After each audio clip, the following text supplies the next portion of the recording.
Ah.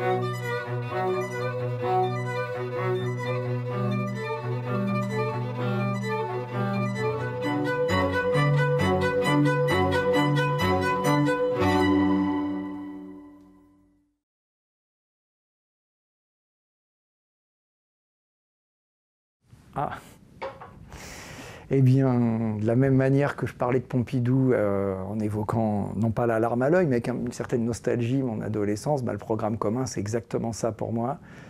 Ça a été, alors d'abord, ce que j'appellerais un peu les meilleures années de mon existence. Alors non pas que j'ai connu une période idéale dans mon existence, mais ce que j'appelle les meilleures années de mon existence, c'est composé de petits morceaux à différents âges de la vie.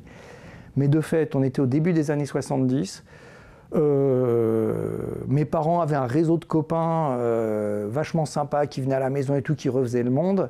Et pour moi, la signature du programme commun de la gauche, ça a traduit ce moment où des gens comme mes parents et leurs amis, qui avaient frayé vers l'extrême gauche après mai 68, se sont peu à peu recollés à la gauche dite traditionnelle, mais avec une perspective qui était exercer réellement le pouvoir pour changer vraiment les choses. Voilà.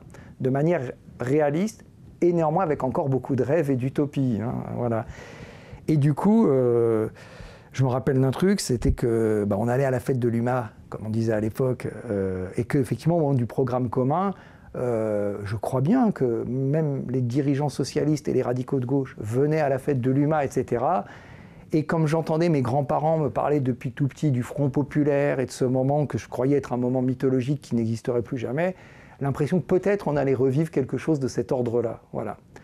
Et de fait, ça a correspondu, en gros le programme commun c'est 72-77, au moment où je suis devenu ado, et où moi-même, un peu par tradition familiale, par goût, par devoir aussi, je me suis un peu engagé politiquement, un peu naïvement. Moi, je voulais en gros, je pense, un meilleur monde, un meilleur partage et tout. Avec l'idée que ça s'appliquerait aussi à ma petite vie personnelle. Je ne pensais pas qu'aux autres. Et puis, effectivement, c'était l'époque où les sidérurgistes lorrains venaient défiler, commençaient à avoir des difficultés, venaient défiler sur Paris. Et puis, une chose, en fait, qui a été le déniaisage, ou déniaisement, la rupture en 77, après les municipales, qui avait été un triomphe pour la gauche, et du coup, à partir de là, face à la possibilité de réellement arriver au pouvoir, les bisbilles, les dissensions.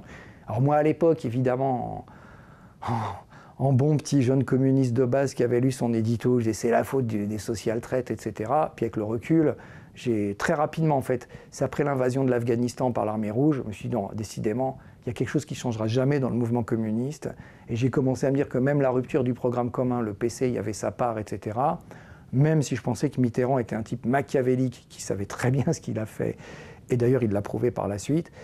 Mais néanmoins, pour moi, ça reste une espèce de période où la moindre manif rassemblait 150 000 personnes, où se mêlait, je dirais, ce que les forces vives de ce pays avaient de meilleur. On voyait aussi bien des artistes, des happenings culturels, et puis des gens qui avaient un discours de gauche. Même les radicaux de gauche avaient un discours qui semblait presque révolutionnaire, qui semblerait révolutionnaire aujourd'hui, et on y croyait, quoi. On était certainement un peu cons, mais il faut être un peu con à un moment dans sa vie, sinon on ne peut pas devenir intelligent après.